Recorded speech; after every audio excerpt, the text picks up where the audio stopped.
Good morning students. तो मैं आप लोगों का इस कलाम क्लासेस के यूट्यूब चैनल पर स्वागत करता हूं और इसी के साथ जो हमने कल टॉपिक जहां पे ख़त्म किया था वहीं से मैं स्टार्ट करूंगा कुछ नए बेसिक कंसेप्ट और बेसिक रूल्स के साथ में। और मेरा आपसे निवेदन है कि आप इस चैनल को सब्सक्राइब करें, शेयर करें फ्रेंड्स के साथ में, ताकि ये चेन बनती रहे और ये ज्ञान सब तक पहुंचता रहे जो भी मैं आपके बीच में शेयर कर रहा हूं। तो वही एक्सपोनेंट्स में लेके आया हूं वापस से, जो सेकंड पार्ट कहेंगे हम इसका। तो फर्स्ट पार्ट में हमने कुछ रूल्स डिस्कस किए थे। जिन बच्चों ने वो रूल्स नहीं देखे हैं तो वो इस प्रीवियस वीडियो एक्सपोनेंट पावर के नाम से ही है वो टॉपिक, उसको आप इस कलाम क्लासेस के ऑनलाइन प्लेटफॉर्म पे कभी भी देख सकते हैं। सब्सक्राइब जरूर करें आप मेरे चैनल को। तो आज मैं एक्सपोनेंट्स के कुछ क्वेश्चंस भी लेके आया हूँ, साथ में कुछ रूल्स जो मैंने कल छूट गए थे हमारे, वो आज हम डिस्कस करने चाहिए। आज मैं डिस्कस करना चाहूँगा आपके साथ में। तो आज जो मैं टॉपिक वही बेसिक कंसेप्ट जो रूल्स के अकॉर्डिंग है, तो कल हमने 3 रूल्स डिस्कस किए थे। आज हम अगले वाला देखते हैं। तो इसमें हमारे पास में जैसे कोई वैल्यू है एक अपॉन में बी जिनकी पावर हो, मैंने यहाँ एक की पावर में कौन है, एम है, और बी की पावर में कौन है, एम है। तो सर ये भी होल पावर वाला कंसेप्ट ही लगेगा जो हमने कल डिस्कस किया था ना, तो वही लगेगा। यहाँ पे भी बेसिक वही कंसेप्ट है बेटा। यहाँ पे आप देखेंगे कि ए जो है, ए की पावर यहाँ पे एम है, और हमने कहा था होल पावर जब भी होती है पावर्स मल्टीप्लाई होंगी, हमेशा होंगी, ऐसा रूल है भाई है, और यही रूल फॉलो करना होगा। तो यहाँ पावर्स अगेन मल्टीप्लाई होंगी। तो सर क्या ये पावर नीचे भी मल्टीप्लाई होगी? अरे भाई बिल्कुल होगी, क्योंकि यहाँ पे भी b की पावर कितनी है, m है, और यहाँ पे ये n होल पावर जैसे इस पे एप्लीकेबल है वैसे ही डिनोमिनेटर पे भी एप्लीकेबल है। तो यहाँ भी b की पावर m इंटू n ही होगा। क्लियर?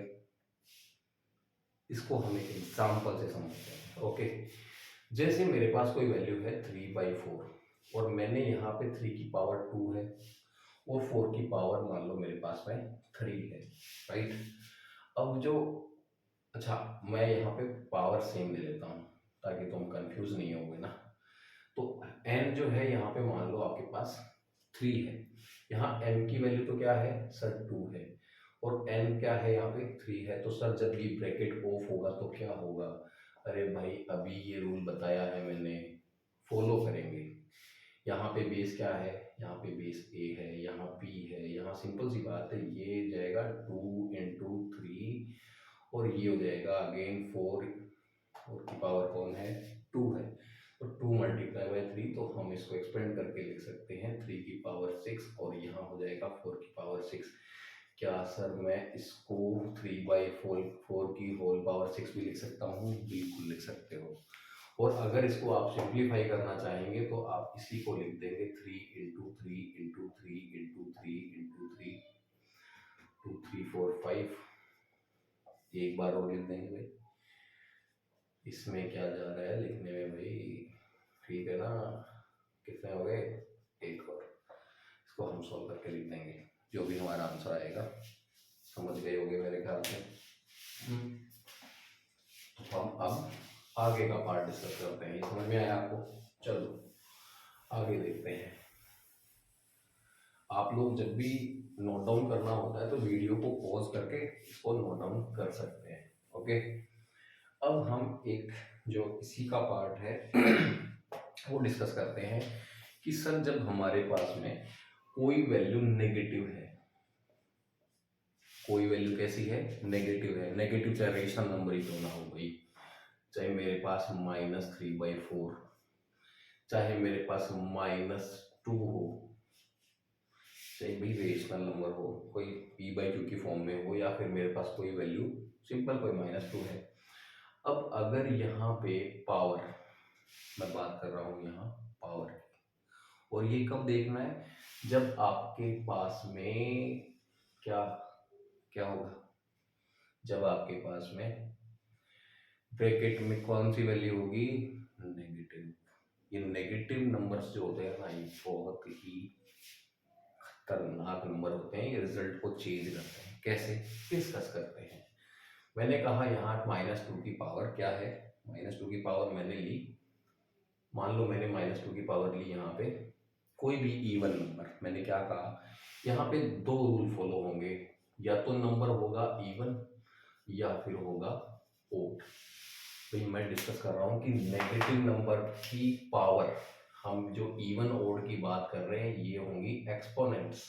कैसे, मैंने कहा -2 की पावर आप इवन लें, कौन सा इवन, तो इवन यहाँ पे कौन लेगा, इवन कौन से नंबर है सर, इवन नंबर वो नंबर है जो 2 से डिविजिबल है, तो सर मैं यहाँ पे -2 की पावर 2 ले लूँ, तो इसका रिजल्ट क्या होगा। मैंने कहा अगर -2 की पावर 4 हो तो, -2 की पावर 8 हो तो, मैंने कहा -2 की पावर 6 हो तो। सर अगर नेगेटिव नंबर है और पावर इवन है तो आंसर आएगा पॉजिटिव। कैसा आएगा भाई, पॉजिटिव आएगा। और मैंने कहा अच्छा ये रेशनल नंबर है, रेशनल नंबर में भी वही है, रेशनल नंबर के अंदर भी आप पावर चाहिए, भाई मैंने यहाँ कहा 4 रख दो पावर। 4 कैसा नंबर है, कैसा नंबर है, 4 इवन नंबर है, तो 4 भी इवन नंबर है। तो सर आपने तो कहा था कि अगर वैल्यू नेगेटिव है और पावर कैसी है, इवन, तो आंसर कैसा आएगा, पॉजिटिव। मल्टीप्लाई करना तो आपको आता ही है भाई, -3/4 की पावर 4 है तो आप लिखेंगे कैसे, -3 into -3 into -3 into -3 divide by 4 into 4 into 4 into 4।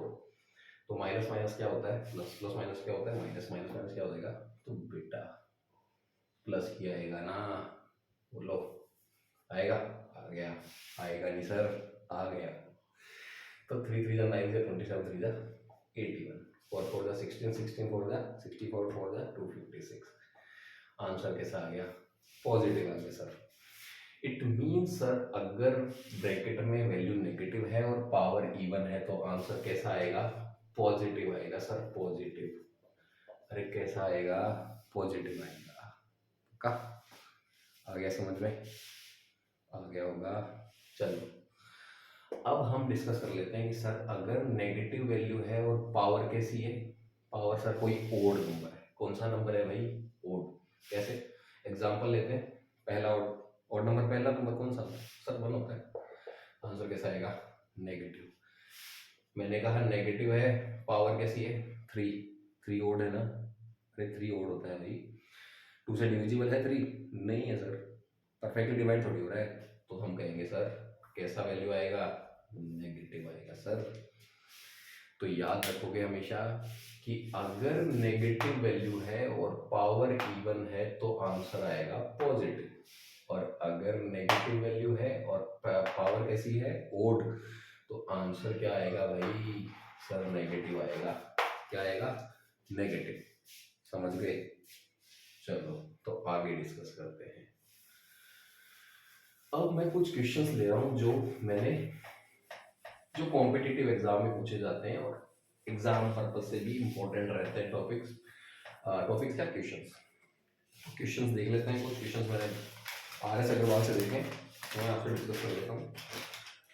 तो सबसे पहले तो मैं एक ऐसा क्वेश्चन लेता हूँ जिसमें मुझे वैल्यू सॉल्व करनी है। जैसे सर यहाँ पे ये मिड ब्रैकेट्स हैं, यहाँ पे 4/3 है, पावर कैसी है -1 है, माइनस का साइन है बीच में, यहाँ पे 1/4 है, पावर कैसी है -1 है, और मिड ब्रैकेट पे भी पावर -1 है। इसको हमें इवेल्युएट करना है। क्या करना है, इवेल्युएट करना है। तो अब हम क्या करेंगे, हम सबसे पहले मिड ब्रैकेट्स के ऊपर आए। मिड ब्रैकेट्स में सर स्मॉल ब्रैकेट्स, अरे छोटे बच्चों को हम इसीलिए तो आगे खड़ा करते हैं भाई, उनको भी दिखे, विजिबल हो कोई चीज़। सिंपल सी बात है, स्मॉल ब्रैकेट्स पहले आएंगे। तो यहाँ पे आप जब इसको सॉल्व करेंगे तो मिड ब्रैकेट्स तो एज इट इज रहेंगे। समझ गए। अब हमारा टारगेट रहेगा स्मॉल ब्रैकेट पर, दोनों स्मॉल ब्रैकेट। तो यहाँ पे स्मॉल ब्रैकेट देखेंगे तो आपने पढ़ा है सर जब पावर कैसी है, नेगेटिव है, अरे भाई नेगेटिव है ना, तो इसको क्या करेंगे सर, जब पावर नेगेटिव होती है तो हम क्या करते हैं, रेसिप्रोकल कर देते हैं भाई। हमने पढ़ा था डिनोमिनेटर कहाँ जाता है, न्यूमरेटर में, और न्यूमरेटर कहाँ आता है, डिनोमिनेटर में। तो मैं इसको लिख सकता हूँ 3/4, और मैं मेरे मिड स्मॉल ब्रैकेट को क्या कर दूंगा, हटा दूंगा। समझ गए? ओके, अब साइन कैसा आ गया, माइनस का। यहाँ पे है 1/4। अब सर इसका भी रेसिप्रोकल होगा क्या? अरे भाई बिल्कुल होगा, होगा, हो गया, होगा नहीं, हो गया। ओके, तो नेक्स्ट, अब हम क्या करते हैं सर, ये दो रेशनल नंबर हैं, हम एलसीएम लेके सॉल्व करते हैं। हाँ बिल्कुल ऐसे ही होगा, जो रूल है रूल ही फॉलो होगा भाई, रूल से बाहर थोड़ी जाना है हमें। मैथ्स में रूल को फॉलो करना पड़ता है। तो यहाँ कौन है, यहाँ 4 है, कौन है 4, एलसीएम 4 आएगा भाई, 4 और 1 का एलसीएम 4 आएगा। तो 4, तो यहाँ पे 3 तो एज इट इज आ गया सर। तो यहाँ पे क्या आएगा, यहाँ पे क्या आएगा सर, यहाँ पे, यहाँ ये 4/1 है, यहाँ ये 4/1 है, तो सर यहाँ 4 4 16 हो जाएगा। ठीक है, अब हम इसको लिखेंगे कैसे, अब ये माइनस की वैल्यू है, ये प्लस की वैल्यू है। मैंने कहा है जब वैल्यू एक नेगेटिव होती है एक पॉजिटिव होती है, दोनों का डिफरेंस निकलता है। जो वैल्यू बड़ी होती है, मतलब जो वैल्यू बड़ी होती है उसका साइन हम यूज करते हैं डिफरेंस के बाद में। तो 16 माइनस का है और प्लस का 3 है, तो ये बच गया माइनस का 13/4 रेज टू पावर -1। पावर कैसी है, -1। अगेन क्या करना होगा सर, रेसिप्रोकल करेंगे, और क्या करते हैं, इसका रेसिप्रोकल क्या हो जाएगा बेटा, 4/13। साइन तो नेगेटिव दो सर, पावर कैसी है, ओड है सर, ओड। और ओड पावर में आंसर कैसा आएगा भाई सर, नेगेटिव आएगा। अरे अभी डिस्कस किया है, समझ गए होगे, यही हमारा आंसर है। नोट कर लो इसको, वीडियो को पॉज करके। ओके,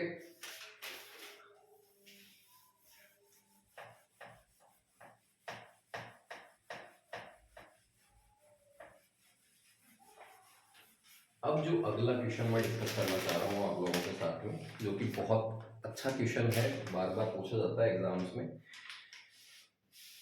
जैसे क्वेश्चन है 4/9, हमें वैल्यू फाइंड करनी है, फाइंड एक्स। कब, जब वैल्यू 4/9 की पावर तो क्या है, 4 है, इंटू 4/9 की पावर यहाँ पे है माइनस का 7 equals to 4/9 raise to power 2x - 1। ऐसे क्वेश्चन पे हम क्या करते हैं, देखो सबसे पहले हम देखेंगे यहाँ पे क्या दिखाई दे रहा है बेटा, ये रेशनल नंबर है सर, ये x की पावर है, ये इसकी एक्सपोनेंट है, और इस यहाँ 4/9 की पावर कितनी है, -7। और हम देखेंगे RHS में भी क्या बेस सेम है क्या। यहाँ अगर बेस सेम है तो आप डायरेक्टली इसको सॉल्व कैसे करेंगे वो देखिए। तो यहाँ बेस सेम है, तो हमने पढ़ा था जब बेस सेम होते हैं तो पावर क्या होती है, पावर क्या होती है, ऐड होती है सर। तो मैं ये लिख सकता हूँ कि 4/9, तो एज इट इज बीच में मल्टीप्लाई का साइन है, बेस सेम है सर, पावर क्या हो जाएगी, ऐड। क्या हो जाएगी, ऐड। और यहाँ पे हम इसको एज इट इज रखेंगे, क्योंकि यहाँ पे इक्वल का साइन है ना बेटा, कैसा साइन है, इक्वल का साइन। तो यहाँ पे अब देखो ये प्लस माइनस माइनस, तो 4, तो अगले स्टेप में हम कह सकते हैं सर कैसी बच गई power, negative, which is -3। Okay, -7 + 4 value -3 बच गई ना बेटा। और यहाँ पे 4/9 की पावर कितनी हो गई, 2x - 1। जब भी आपके पास में इक्वल का साइन हो और LHS और RHS में अगर बेस सेम हो, बेस कैसे है, सेम है, इधर भी 4/9 है, इधर भी 4/9 है, बेस सेम है, तो पावर क्या कर सकते हो आप, कंपेयर कर सकते हो। तो कंपेयर कर सकते हो, इसका मतलब सर मैं -3 को 2x - 1 के इक्वल लिख सकता हूँ, लिख दिया भाई, लिख सकता हूँ नहीं, लिख दिया। अब -3 यहाँ पे है और -1, तो इस -1 को मैं किधर लाऊंगा, मैं -1 को लाऊंगा LHS में, तो ये बच गया -2, और हमारे पास आंसर क्या आएगा, -2/2 विच इज x, और आंसर क्या आ गया, x की वैल्यू -1 इसका आंसर है। मेरे ख्याल से आपको ये क्वेश्चन क्लियर हो गया होगा, ठीक है। हाँ, तो जो रूल्स हैं वो फॉलो करते जा रहे हैं हम, बेस सेम थे, पावर ऐड हो गई। फिर हम कंपेयर कर सकते हैं पावर्स, जब बेस सेम होते हैं बीच में इक्वल का साइन होना जरूरी है, बस ये ध्यान होना चाहिए। समझ में आ गया होगा। Note it down to pause the video. Okay,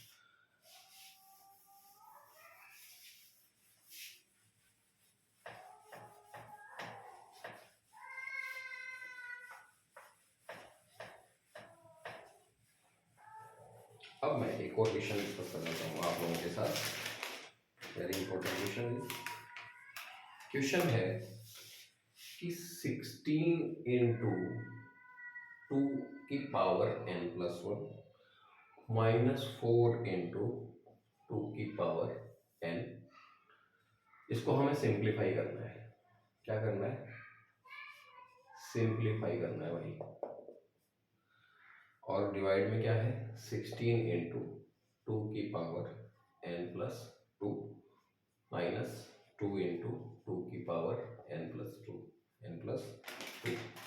equation है ऐसा। अब हम यहाँ देखेंगे सर, यहाँ पे 2 की पावर कितनी है? n plus 1। यहाँ पे 2 की power n, it mean sir 2 की पावर अगर n में है तो क्या हम इनको सबको 2 की पावर में लिख सकते हैं क्या? लिख सकते हैं, और हमें लिखना भी है, क्योंकि हम इसको सिंप्लीफाई तभी कर पाएंगे जब सब बेस सेम होंगे। अरे सब बेस सेम होंगे तभी तो सॉल्व होगा क्वेश्चन, है कि नहीं? है। हाँ, तो हम क्या करेंगे सर, हम 16 को क्या लिख सकते हैं बेटा? 16 को लिख सकते हैं 2 की पावर 4। कैसे? अरे 2 मल्टीप्लाई बाई 2 मल्टीप्लाई 2 मल्टीप्लाई 2 कितना हुआ? 2 2 जा 4, 2 जा 8, 2 जा 16। सर 16 को 2 की पावर 4 लिखा जा सकता है, लिखा जा सकता है, लिख दिया। यहाँ पे 2 की पावर n प्लस 1 है, क्या मैं इसको 2 की पावर इंटू 2 की पावर n इंटू 2 की पावर 1 लिख सकता हूँ क्या? बिल्कुल लिख सकता हूँ, क्योंकि हमने पढ़ा है जब बेस सेम होते हैं तो पावर ऐड होती है। तो एक बार इन बेस, ये बेस सेम है तो पावर ऐड करके देखो, देखें n प्लस 1 हो रही है क्या? हो रही है। नेक्स्ट है माइनस 4 मतलब 2 की पावर 2 सर, 4 का मतलब 2 की पावर 2 लिख सकते हैं, इंटू 2 की पावर n। समझ गए होंगे। नेक्स्ट देखो 2 की पावर 4 इंटू 2 की पावर n इंटू 2 की पावर 2। समझ गए होंगे, क्योंकि सिंपल सी बात है सर, यहाँ 2 की पावर n प्लस 2 है, इट मीन्स n और 2 होगा। n प्लस 2 मतलब बेस सेम है, पावर ऐड हो रही है ना, ये एडिशन का साइन है ना, बिल्कुल है। तो अब यहाँ पे साइन माइनस का है, यहाँ 2 की पावर कुछ भी नहीं है तो मतलब 1 होता है। अरे ये तो पता है हमें। और ये अगेन 2 की पावर n इंटू 2 की पावर 2। ओके, तो अब सर 2 की पावर 4 और 1 बेस सेम है, इसको नहीं छेड़ना अभी, इसको तो आप 2 की power n as it is रख दो। 2 की पावर 4 और 1 कितना हो गया? 2 की पावर 5 लिख सकते हैं सर, पावर ऐड हो गई ना। और ये 2 की पावर n इंटू 2 की पावर 2 लिख दें एज इट इज। 2 की पावर 4 और 2 की पावर 2 मतलब ये 2 की पावर n तो मैंने पहले लिख दिया, 2 की पावर 4 और 2 की पावर 2 मतलब 2 की पावर 6, माइनस 2 की पावर 2 एंड 1 मतलब 2 की पावर 3। 2 की पावर n को मैंने पहले लिख दिया। अरे कॉम्पिटेटिव प्रॉपर्टी है भाई, a into B equal to B into A, लिख सकते हैं ना।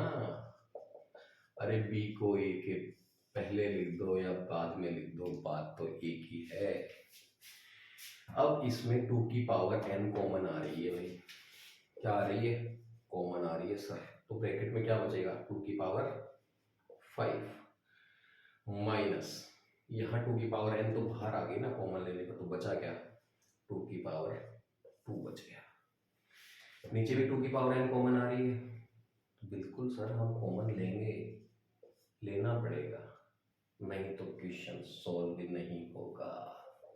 क्या नहीं होगा? सॉल्यूशन नहीं मिलेगा भाई हमें, और हमें क्या करना है? सिंप्लीफाई करना है। और यहाँ पे 2 की पावर कितनी बच गई? 3 बच गई सर। कितनी बच गई? 3 बच गई।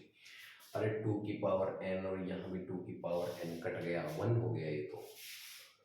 2 की पावर 5 का मतलब होता है 2, 16 2 32 भाई, माइनस 2 की पावर 2 मतलब 4, 2 की पावर 6 मतलब 64, माइनस 2 की पावर 8 मतलब 2 की पावर 3 मतलब 8।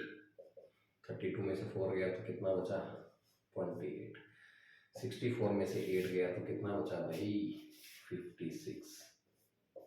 कितना आ गया आंसर? 1/2 इसका आंसर है।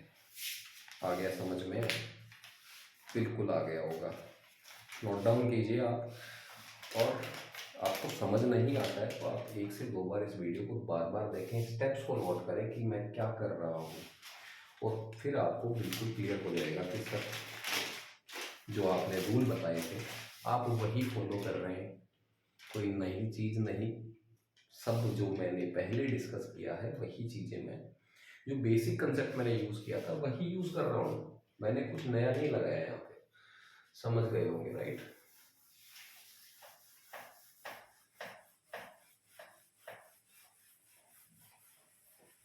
एक क्वेश्चन और ले लेते हैं, है ना? तो ये एक्सपोनेंट का कुछ कंसेप्ट जो है आपको, ये मैं कुछ अच्छे क्वेश्चन हैं RS अग्रवाल से मैंने देखे थे तो लगा डिस्कस करने चाहिए। एक क्वेश्चन है 2 की पावर n-7 इंटू 2 की, अच्छा यहाँ 5 की पावर n-4। अच्छा क्वेश्चन है, स्टार बनता है इस पे। तो 2 की पावर n-7 है, 5 की पावर n-4 है, इक्वल्स टू 1250। ओके, हमें क्या फाइंड करना है? हमें n निकालना है। क्या निकालना है? n। ये n निकालना है। अब सर यहाँ तो आप कहेंगे सर बेस तो सेम ही नहीं है। सर बेस तो सेम ही नहीं है, निकालें कैसे इसको? और सर यहाँ तो ये बिल्कुल ही अलग है, ये तो कोई न्यूमेरिक वैल्यू दिखाई दे रही है सर, और ये कोई 2 है जिसकी पावर n-7 है, और ये 5 है जहाँ उसकी वैल्यू n-4 है। बट इसका जो n आएगा ना, वो n जो आएगा वो सेम ही आएगा, बिल्कुल सेम ही आएगा, क्योंकि n तो एक ही वेरिएबल है ना भाई। n की वैल्यू तो यहाँ तो एक ही होगी, तो n का जो वैल्यू आएगा वो एक ही आंसर होगा, वो हम निकालेंगे। अब हम क्या करें? तो इसका मतलब सर यहाँ ये जो 2 और 5 मल्टीप्लाई में है, कौन है मल्टीप्लाई में? 2 और 5। इट मीन सर 1250 जो ये नंबर है, ये 2 और 5 का मल्टीपल तो होगा ही होगा, डेफिनेटली होगा। समझ में आया? देखते हैं कैसे। मैं क्या करूँगा, आप लोगों के लिए बिल्कुल बेसिक तरीके से मैं डिस्कस कर देता हूँ कि 1250 है यहाँ पे। इसको मैं सबसे पहले 2 से डिवाइड करता हूँ, तो यहाँ पे 2 6 जा 12, ठीक है, और ये 625 को 2 से मल्टीप्लाई करो 1250 होगा। अब ये 2 से डिविजिबल नहीं है तो ये 5 से है, ठीक है ना, इससे डिविजिबल है भाई। और फिर ये 25 से, ये 5 से, और ये 1 टाइम। तो इट मीन सर क्या मैं 2 की पावर n-7 इंटू 5 की पावर n-4 इक्वल्स टू 2 की पावर 1 इंटू 5 की पावर 4 लिख सकता हूँ क्या? देखिए आप, ये इसके फैक्टर्स हैं सबके सब। ये प्राइम फैक्टराइजेशन किया मैंने, क्या किया है? Prime factorisation. अब मेरे पास यहाँ 2 की पावर n-7 है। अब देखो यहाँ 2 की पावर कितनी है? 1। यहाँ 5 की पावर n-4 है, यहाँ 5 की पावर क्या है? 4 है। तो आप यहाँ पे 2 की पावर कंपेयर करके n निकाल सकते हो। दोनों तरीके हैं, या तो 2 की पावर्स को कंपेयर कर लो, या फिर 5 की पावर्स को कंपेयर कर लो। तो अगर हम 2 की पावर को कंपेयर करते हैं तो n-7 की वैल्यू हुई 1। क्या हुई? 1। तो यहाँ n की वैल्यू क्या आ जाएगी? 1 + 7 which is equal to 8। 8 is the right answer for this question. तो आप इसको नोट डाउन कीजिए। अच्छा क्वेश्चन है, मुझे अच्छा लगा, इसलिए मैंने आप लोगों को शेयर करने के लिए सोचा कि आप लोगों को मैं ये क्वेश्चन जरूर बताऊं। ये क्वेश्चन मुझे अच्छा लगा। ऐसे क्वेश्चंस और भी फॉर्मेट हैं इन क्वेश्चंस के, तो मुझे ही कुछ क्वेश्चन अच्छे लगे जो मैंने आपके साथ डिस्कस किए। एक्सपोनेंट में बहुत सारे क्वेश्चन हैं और इनमें हम वेरिएबल्स की वैल्यू निकालते हैं का पावर कंपेयर करके, बीच में इक्वल का साइन होता है। तो ये कुछ क्वेश्चंस हैं जो मैंने डिस्कस किए, बिल्कुल समझ में आए होंगे आपको। और इसी के साथ मैं आज का ये टॉपिक ओवर करता हूँ और आगे हम नया टॉपिक डिस्कस करेंगे। और फिर भी आप लोग की कोई क्वेश्चंस या कोई डाउट्स रहते हैं तो आप कमेंट बॉक्स में ज़रूर मुझे क्वेश्चन सेंड करें। क्वेश्चन सेंड कर सकते हो, आप मुझसे कोई भी क्वेश्चन पूछ सकते हो, तो वो हम नेक्स्ट वीडियो में डिस्कस बिल्कुल करेंगे। ठीक है, तो आज के लिए इतना बहुत है। मिलते हैं नए टॉपिक और नए दिन के साथ। ओके।